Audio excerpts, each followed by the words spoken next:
There's a fava bean that's looking halfway decent.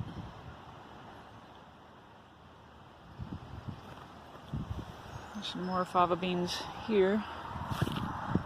That's what most of them look like, kind of sad and skimpy. There's my elephant garlic. I just planted this for the first time this year. It's Korean hyssop. It smells like licorice. Really nice. It's supposed to be good for tea and stuff, and the bees are supposed to really like it too. That's peas. Motherwort starting to bloom. More elephant garlic. More fava beans. And lots of lamb's quarters. Oregano is doing well as always. Thyme is blooming. The turnips are also blooming. Here's where I planted your tulips.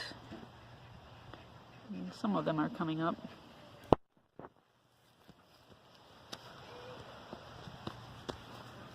This is one of the bench-grafted apple trees that I ordered.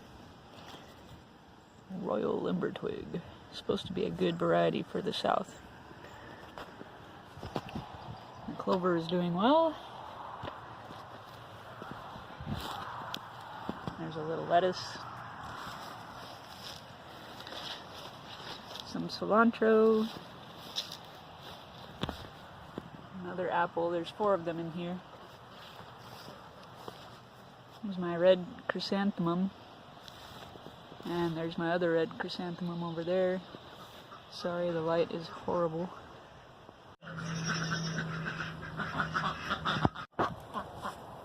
This is where I planted my pole beans. I'm doing greasy beans this year, and so far I only have 2 survivors left. Thanks, well, 2 survivors and 2 sad ones. Thanks to the ducks trampling them and possibly a rat chewing on them. This is a winter squash. It's also good to eat as a summer squash. And these are my Roma beans and some peas. Man, something has really been eating up all my beans. Some more peas, a few volunteer carrots in here. Another artichoke, which will probably die given my history.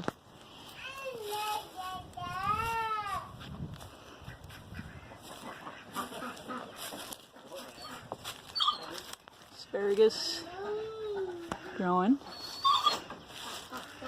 Onion patch. Something ate all my greasy beans on this side. Really ticks me off. That happened just last night. The tomatoes. Felix found an egg. But he doesn't want it. Tomatoes, I'm having them climb up to the top of this wire here using the T-posts as the stakes. There's a couple of peppers, and these are garbanzo beans, and this here is milkweed. Pardon my shadow. I planted the milkweed about 3 years ago, and it comes back every year, a little bit more every year, so that's cool. Maybe someday I'll get monarch butterflies. And these are the few surviving kohlrabi. And there's all more tomatoes over there. Oh, and pawpaw is coming back from dormancy.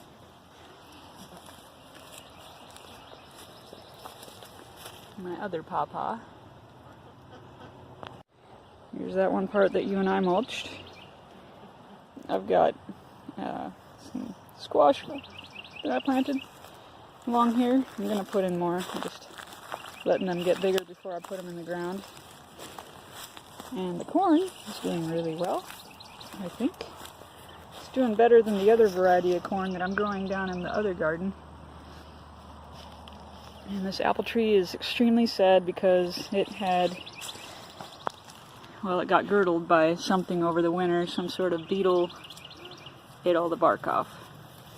But there's new sprouts coming up from the roots, so who cares? Elderberries starting to bloom. We have a good harvest this year. My other elderberry bushes up by the house are also going to bloom for the first time. I am super happy with my potatoes. They're so big and healthy looking. As per the instructions for planting peanuts, I planted radishes along with them so that they would eventually crowd out any weed seeds that sprouted in a bare spot. You're supposed to have sort of a bare spot of earth, and the peanut will come up and grow big, and by then I'll be able to harvest the radishes. So anyway, the radishes are sprouting and the peanuts are on their way.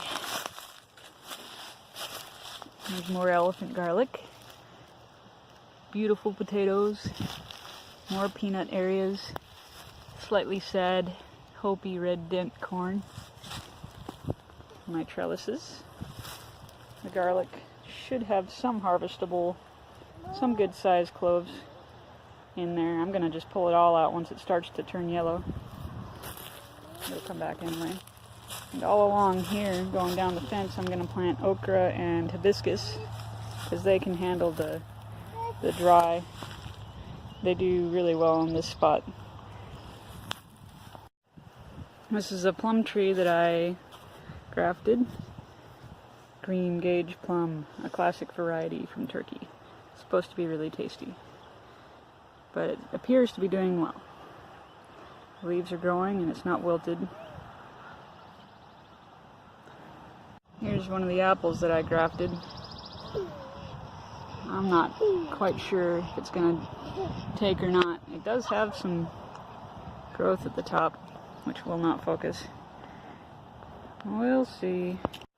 The weeds are still too thick in here, even though I had the tarp on it for a long time. The Bermuda grass and brambles just coming up through it because I didn't put down a weed block.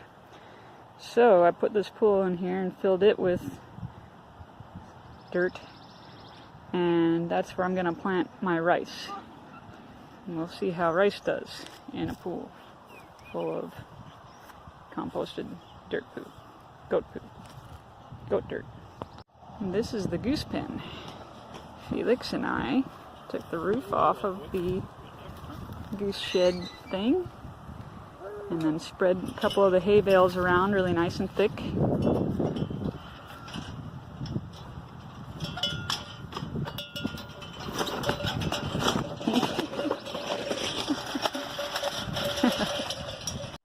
I planted my extra peanuts in these pots, and that's how I know they're about to sprout, because I've been checking them and there's definitely activity under the surface. I had a few extra little seedlings that I didn't have space for in the pots anymore. There's a basil. That's those golden ground cherries that Felix likes. That's a moonflower. Some more basil. Raspberry, and here's a moonflower. Another moonflower, another raspberry, some more basil, a birdhouse gourd, 3 bur oaks that I never planted, so now they're just growing right there, I think. A butterfly bush, really sad looking butterfly bush. Some more moonflowers, a blackberry that never grew. Another raspberry, and that's it for that. These are all my plants that have yet to go on the ground. I've got tomatoes and basil and squash and pumpkins, bitter melon, which I'm trying for the first time. This is the only seedling. Well, there's one other. There it is right there. So I've got 2 bitter melon seedlings, and this is the one that looks like it might actually do something. And I've got a bunch of the green glazed collards to replace the ones the rat ate. a couple of triple crop tomatoes, which are supposed to be really good. Kevin gave me those. And these are fish peppers that I'm going to try and sell at the farmer's market because they're really ornamental. They have the variegated foliage. And, of course, my elderberry cuttings. And then these are lipstick peppers and Spanish mammoth peppers that I'm trying for the first time this year. And more elderberry cuttings that are still coming along. Oh, and a couple more pepper varieties. Cubanelle and then mixed color bell peppers. They're just now starting to sprout. Horrible light, but you get the idea. There's a couple of little sprouts there. Oh, and these are cucamelons. They are really wimpy little plants, but I guess that's just how they grow according to everybody else. Once they get going, they're supposed to be pretty tough. And they're supposed to have a taste like a cucumber, but with a tanginess to it or something. So that might be fun. And one of my raspberries. It's doing well in that spot for now.